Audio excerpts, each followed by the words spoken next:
RK music presents के साथ दिल की बात इस कार्यक्रम में आपकी मुलाकात करवाते हैं भारत के सुप्रसिद्ध सांग सम्राट बाबू दान सिंह जी चौहान।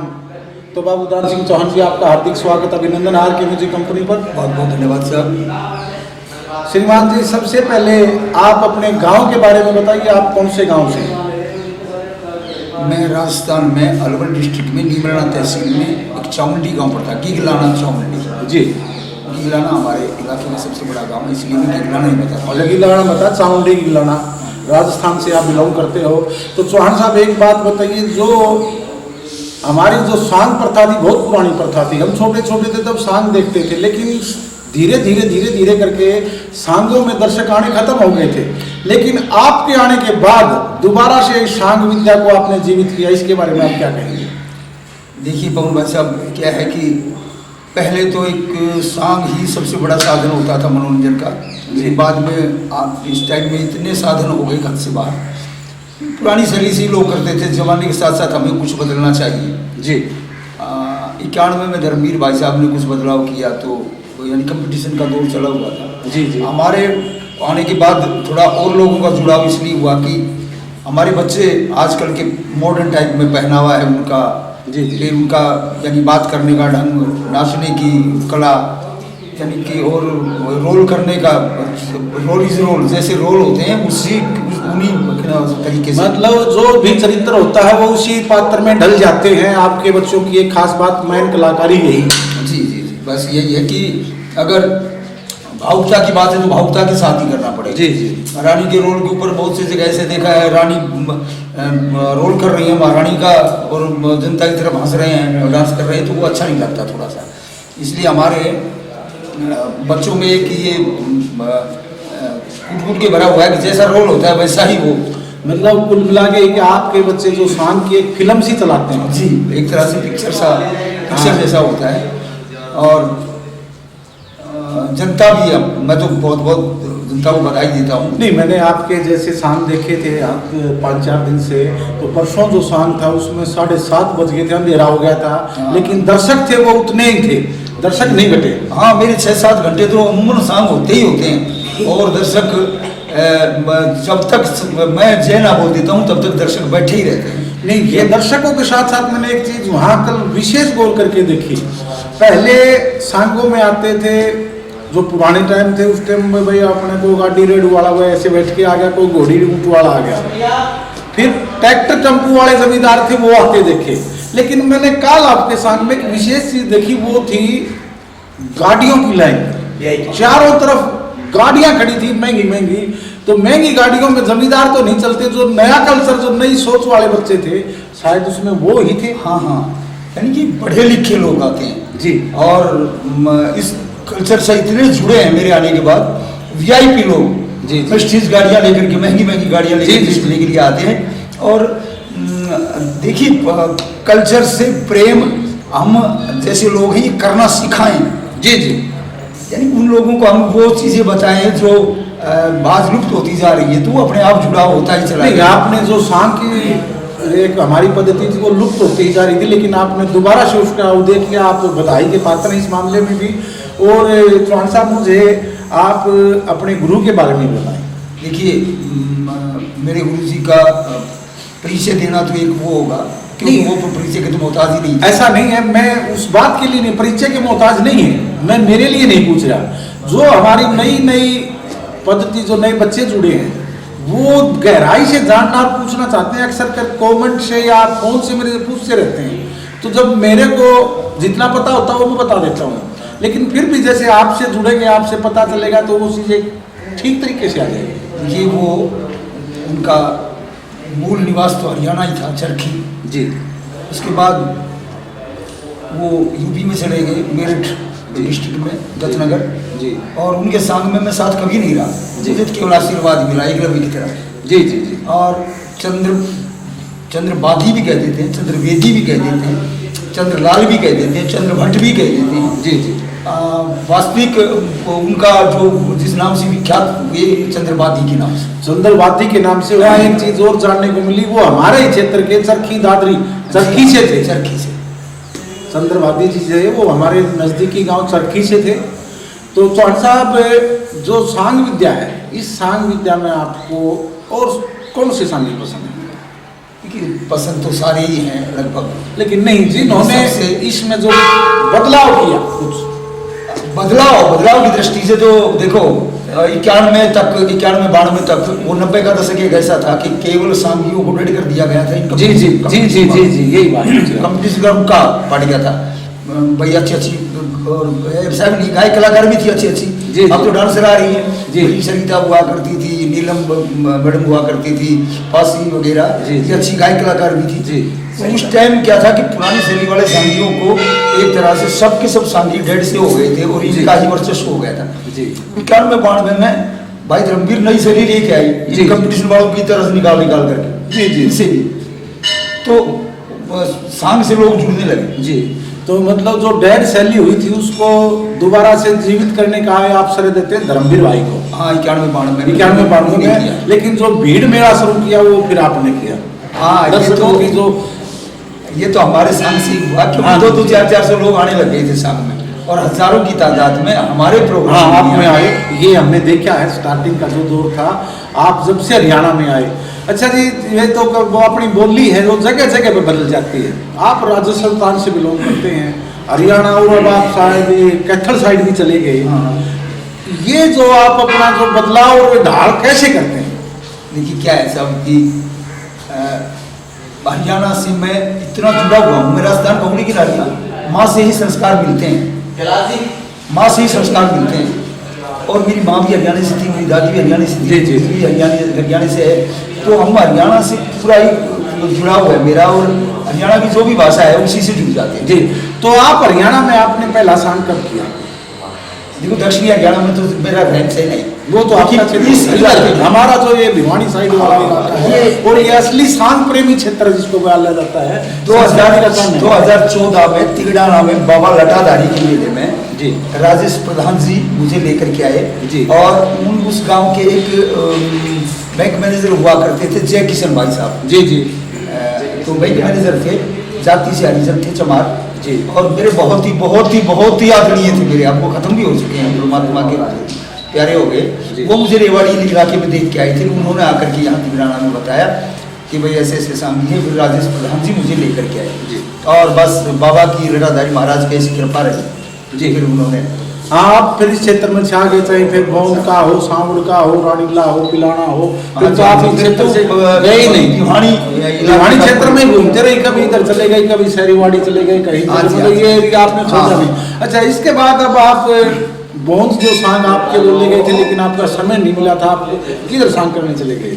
मैं धनौदा चला गया था जींद डिस्ट्रिक्ट में जी जी। आपके जो मंडली लड़के हैं, नहीं जो लड़के हैं उनका भी बड़ा अहम रोल है, तो एक बार मैं चाहूंगा कि वो भी हमारे साथ आ जाएं। 2 साल तो लोगों में यही हरियाणा में सबसे बड़ा वो रहा कि लोगों ने ये कहा कि भाई बाबूलाल सिंह चौहान तो वो लड़कियां रखता है जी जी जी। हम लोगों में जब हुआ है नहीं, ये लोगों में नहीं, ये तो पिलाना में मैंने देखा था, मेरे को भी एक बार डाउट हुआ था या अंदाज रहा हो।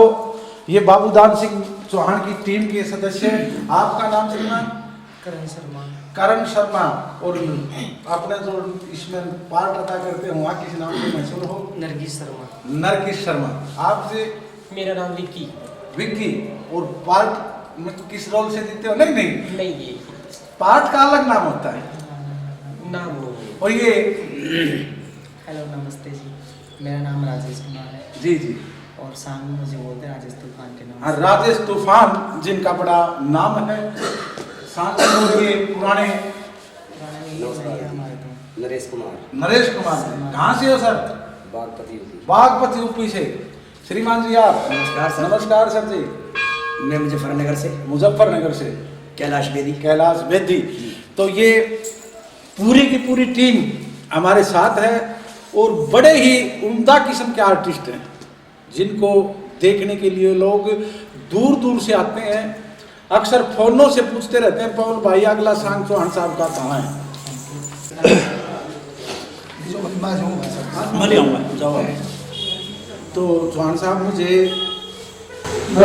जो रागिणी कलाकार जैसे थे, तो रागनी कलाकार थे, उन रागनी कलाकारों में आपको कौन सा कलाकार पसंद है? कंपटीशन, रागनी कॉम्पिटिशन।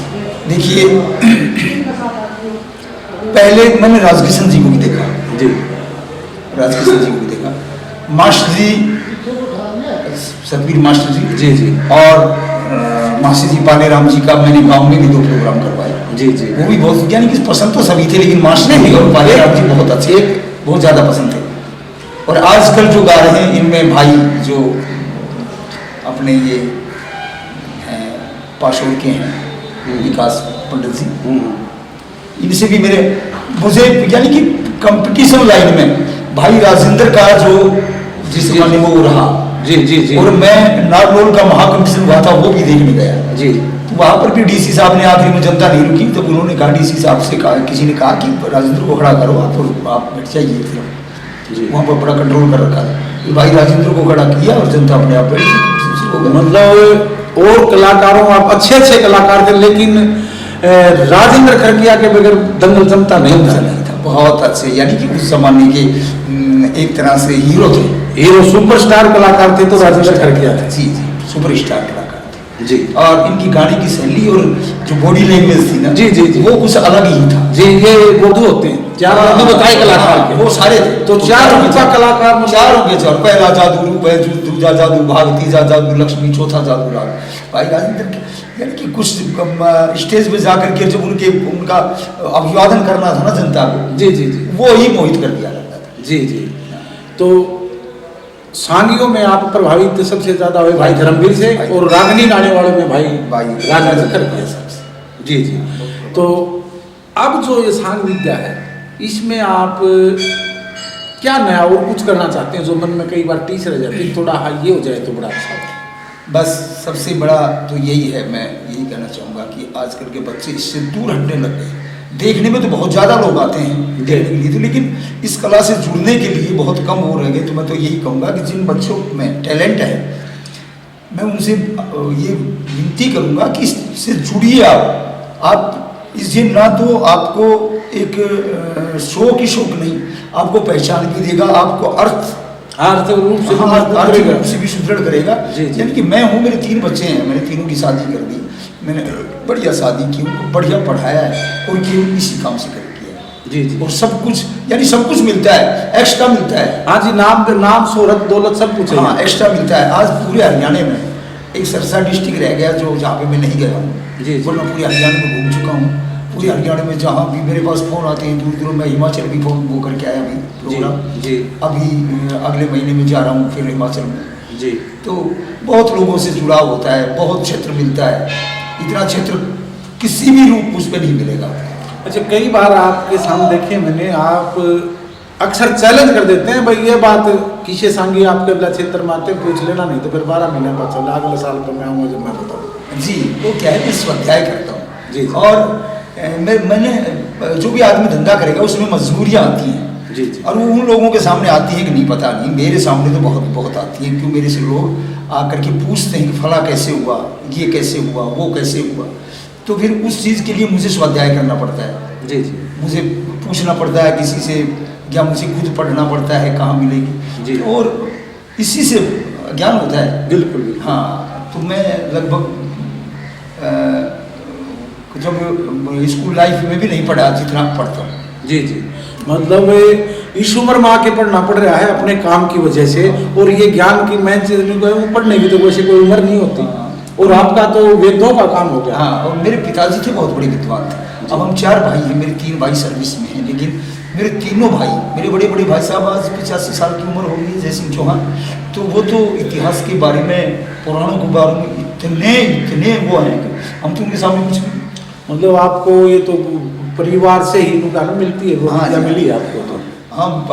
हम चारों भाई, मेरे सिवा मेरे बड़े हैं 3, वो भी गा लेते हैं। जी जी, वो भी गा लेते हैं। अच्छा अच्छा, मतलब प्रोफेशनल आप। हाँ, वो भी गा प्रोफेशनल नहीं। मेरे पिताजी भी गाते थे, पंडित जी शिवलाल जी के शिष्य, मेरे दादाजी पंडित जी सुखीराम जी के शिष्य थे। बहुत बड़े हरियाणा के बहुत बड़े विद्वान कवि हुआ करते थे, पंडित जी सुखीराम शाह।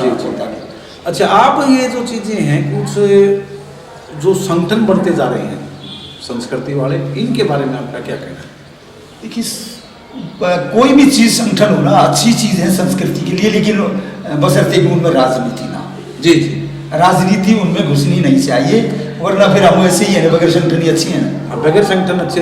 तो आप में क्या किस नज़र से देते हैं? आपकी नज़र से वो साफ सुथरे या राजनीति है? आप तो क्योंकि जिस चीज़ को हम जुड़ते हो तो वो अंदर की बात का आपको पता ज़्यादा होता है। नहीं, क्या है कि अभी तक तो मैं उनसे इतना नहीं जुड़ा हूँ, लेकिन कुछ लोगों की सुनने में आती है कि भाई कुछ लोग इसमें राजनीति कर रहे हैं। जी जी। तो मैं तो उनसे यही कहूँगा, मैं हाथ जोड़ के प्रार्थना करूँगा कि हम इतने बड़े काम को लेकर के चल रहे हैं और हमारे कंधों पर इतना वजन है कि संस्कृति का, तो हम उसमें राजनीतिक ना घुसने दें, साफ छवि से दिल जान से इस चीज़ को बचाने के लिए अपना काम का कार्य करें। तो चौहान साहब, जो हमारे सांस्कृतिक विभाग भी बनते हैं, सरकार इनके ऊपर काम करती है, तो आपकी सरकार को भी इसके बारे में आपके क्या सुझाव है?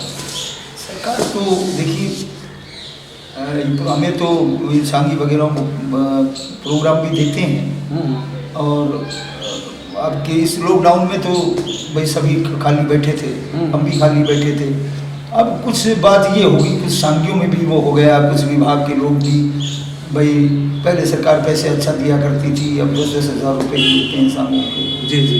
तो जिसमें 14-15 आदमी हो जाते तो 10,000 में कुछ भी नहीं आता। कुछ नहीं होता। और सरकार से बस यही वो है कि हमारे जो, देखिए हम तो किसान भी हैं, जो हमारे 82 भाई हैं, इनके साथ 7-8, 10-10 पीढ़ियाँ इसी में घुल गई। जी। पंडित जी लक्ष्मीचंद के ज़माने से भी पहले से वो यही काम करते थे, आज भी यही करते हैं। उनकी तो खेती भी यही है, उनकी मजदूरी भी यही है, जायदाद भी यही है, तो उनकी तरफ कोई पेंशन वेंशन का जो बुढ़ापे आ जाता है, हाँ बिल्कुल बिल्कुल, मैं चीज़ तो देखो जरूरी है, वही यानी कि नीम है वो जी, यानी कबूरे के पत्थर हैं। हम तो जी, कबूरे के पत्थर हैं, नीम तो वही है बिल्कुल। और उनकी तरफ तो जरूर गवर्नमेंट को देखना चाहिए। उनकी 7 पीढ़ियाँ इस चीज़ में खप गई, तो उनके बारे में जरूर सोचना चाहिए कि भाई। आपने बड़ी अच्छी बात बताई कि वो तो नीम के पत्थर, और वो बताते हैं कि नीम का पत्थर तो दिखाई नहीं देता, महल सुंदर होता वही खड़ा दिखता है, बड़ी सुंदर बिल्डिंग है, लेकिन जो नीम में पत्थर दबा उसकी ओर कोई ध्यान नहीं देता। तो आपकी एक मांग है सरकार से कि जो हमारे उस्ताद लोग हैं, हाँ, इनका और कोई रोजी रोजगार नहीं है, तो उनका सब जवानी हार्ड चल रही है, इतना तो काम चल रहा है, लेकिन जैसे ही वे बुढ़ापे की तरफ जाए तो इनकी पेंशन वगैरह का प्रबंध किया जाए, ताकि ये अपना मतलब सुंदर रूप से जीवन यापन कर सके। क्योंकि इन्होंने पूरी जिंदगी संस्कृति को बचाने में लगा दी। जी जी। और हम चाहे कैसे भी गा रहे हों, हमारा साथ देना, हमें यानी एक तरह से हमारे तो पंख हैं, इनके बगैर हम हाँ बिल्कुल सही बात, इनके बगैर कुछ भी नहीं। तो आपको सारा हरियाणा में घूमे, हिमाचल भी गए आप, तो आप राजस्थान में भी गए, तो 3 स्टेट की आपने, सबसे अच्छा सांग प्रिय क्षेत्र आपको कौन सा लग रहा है? देखिए वैसे हरियाणा तो पूरा ही सांग प्रिय क्षेत्र है, लेकिन जो भिवानी डिस्ट्रिक्ट, जी जी, जितने सांग भिवानी डिस्ट्रिक्ट में होते हैं, जी जी, जितनी ऑडियंस भिवानी डिस्ट्रिक्ट में इकट्ठी होती है, जी, जितने कलाकारों को सम्मान भिवानी डिस्ट्रिक्ट में मिलता है। जी। अब मैं धनोतक है, एक ही स्टेज के ऊपर जींद डिस्ट्रिक्ट में एक ही स्टेज पे मेरी 35 सांग जी, करोड़ों रुपए की मैं वहाँ पर चंदा करके आया गौ माताओं के लिए। जी जी। लेकिन वहाँ भी इतनी ऑडियंस नहीं हुआ करती जितनी यहाँ होती है। मतलब सबसे ज़्यादा ऑडियंस है वो भिवानी क्षेत्र में ही है। और तो कई गौशाला वगैरह के प्रोग्राम होते हैं, मंदिर वगैरह के हो जाए, लेकिन यहाँ तो हर गांव में मेले भरते हैं, कहीं बाबाओं के, कहीं माता के, कहीं हाँ हाँ, उन सब मेलों में 3-3, 4-4, 5-5 प्रोग्राम होते हैं। गौशाला के तो होते हैं, लेकिन मेलों में भी प्रोग्राम ये भिवानी डिस्ट्रिक्ट में भी लगा। जी जी। तो चौहान साहब, हमने जो आपका इतना ये क्षेत्र का सारा आपकी बातें देखी, सांग विद्या में अभी कुछ सुधार आना बाकी है या सही चल रही है? कुछ सुधार होने चाहिए जी, मेरे साथियों को करने चाहिए। जैसे एक तो सबसे बड़ा सुधार यही हो कि हम आपस में मिल बैठ करके एक दूसरे की काटाश ना करें। जी। पहले संगी सारे के सारे एक स्टेज पे इकट्ठे हो जाया करते थे। जी जी। साल में, जैसे कि अपनी भिवानी में ही बताते हैं, हमारे जन्म पहले सारे सांग इकट्ठे हुआ करते, यहाँ सांग किया करते थे। एक मिसाल हुआ करती थी कि बताते हैं कि हमारे गुरु जी चंद्रलाल जी और गणपत सिंह ऐसे यार थे, एक तरह से पगड़ी बदल भाई की तरह, एक दूसरे के नफे टोटे में भी उनका सहयोग किया करते थे।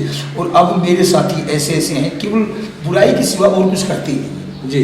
और कुछ भी नहीं करते, केवल एक दूसरे की कटाक्ष करने को, मैं कहीं चला गया एक इलाके में तो भाई अरे इस इलाके में कैसे बाढ़ दिया उसको, यानी ऐसी भावना जी। हम तो एक तरह से दुनिया को जागरूक करने के लिए अपना व्यवसाय तो है ही, हमारा पेट गुजारा तो है ही इससे, बिल्कुल। इसके साथ साथ हम ये भी करें कि हमारे मुख से कोई अच्छी बात निकले, कोई उसे ग्रहण करे। जी जी हाँ, तो ये तो इसीलिए कराए जाते हैं कि कोई ना कुछ शिक्षा ले, जो हमारी नौजवान पीढ़ी आने वाले देखने वाले हैं। बस मैं तो ये कहता हूँ कि मेरे सभी मेरे मित्र जो ये काम व्यवसाय करते हैं, मेरा धंधा जो है इस सांग विधा का है, इस कार्य में जो भी कोई संगीत लाइन से जुड़ा है, पेट के लिए तो हम करते ही हैं, लेकिन साथ साथ समाज के सुधारने की अगर कुछ बातें निकले अपने मुंह से, किसी के एक दो के भी वो कान पड़ जाए तो बहुत बढ़िया बात है। तो चौहान साहब, आपका पसंदीदा साग कौन सा है?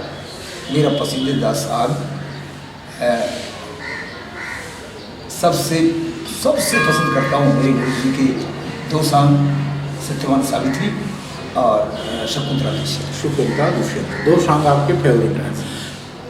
इन में देखो रचना सारी गुरुजियों की है, आप गाते हैं अच्छे, लेकिन कोई रागनी, मैं एक रागनी का जिक्र करूँगा, कौन सी रागनी आपको सभी सांगों में तो मेरी फेवरेट रागनी है? यानी गुरुजी की तो सारी फेवरेट लगती है मेरे को।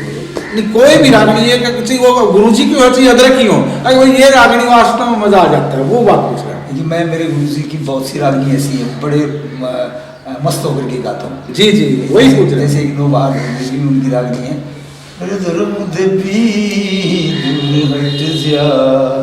हटा तो नहीं जा, दो चार साल डटा तो नहीं जा, वो धर्म दबी दूर हट जा, हटा तो नहीं जा। जी। तो ये कुछ गुरुजी की ऐसी बातें हैं जो मैं खेतों में भी गुनगुनाता रहता हूँ, जी जी, घर में भी गुनगुनाता रहता हूँ। हाँ जी। अच्छा, जैसे आपने रागनी मटका लाइन के जो गायक कलाकार थे, उनमें किस कलाकार की कौन सी रागनी सबसे बेस्ट लगती है? देखो राजेंद्र भाई एक रागनी गाया करते पहले जी, जब हम भी नौजवान थे।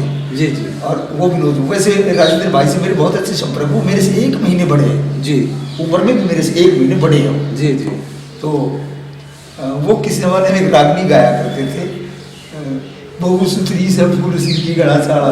जी जी, कोई देखना ना चाहिए, क्या बात है, दुनिया साथ गाया करती थी। जी मस्त जी। हो गया करती थी। हाँ, तो उनका वो एक अपना अंदाज था, तो अपनी भाई की ये रागनी आपको बड़ी बड़ी पसंद पसंद, बहुत पसंद। तो आप हमारे दर्शकों को क्या संदेश देना चाहेंगे? मैं तो यही संदेश दूंगा कि गलत व्यसन से बचें, सांग जहाँ भी देखने जाते हैं वहाँ अच्छी बातें ग्रहण करके सांगी को भी प्रेरित करें, सांगी से भी कहें कि भाई आप अच्छी बातें सुनाएं जी। तो उससे क्या है कि वो बेचारा लोग के बस कंट्रोल के बस दुनिया के उसमें आ जाता है, प्राधीन सुखना सुखना ही कर विचार देखो मन माही, वहाँ प्राधीन हो जाता है। गाने करो तो गाने भी एक आध सांगी जब चाय वाय पीने लग जाए, साथ चाय पीने लग जाए, हो जाए। नहीं, ये गाने तो वैसे पहले भी होते थे, पहले आप जो डीजे बजाते वैसे हाँ जी, उसको बदलते थे, वो चटपटे सॉन्ग होते थे। कभी लुआ रियाली रागनी मैंने छोटे छोटे बचपन में बहुत देखी है, हुआ करती मुँह से गाया, हम मुँह से गाते थे। लेकिन क्या है कि अब ज्यादातर बच्चे वही गाना नहीं, वो हमें नहीं, नौजवान पीढ़ी को भी जोड़ के रखना है। देखो बताते ना, सब्जी में अगर सारे मसाले नहीं पड़े तो मजा नहीं। हाँ, वो तो एक तरह से बच्चे को ये थोड़ी पता है कि भाई तेरे को स्कूल भेजा जा रहा है तो तेरी लाइफ के लिए, जी वो तो बड़ा परेशान होता है कि ना जाओ स्कूल, तो टॉफी दिवाते हैं, कभी चॉकलेट दिवाते हैं, तो ये चॉकलेट है आने वाले बच्चों के ये गाने।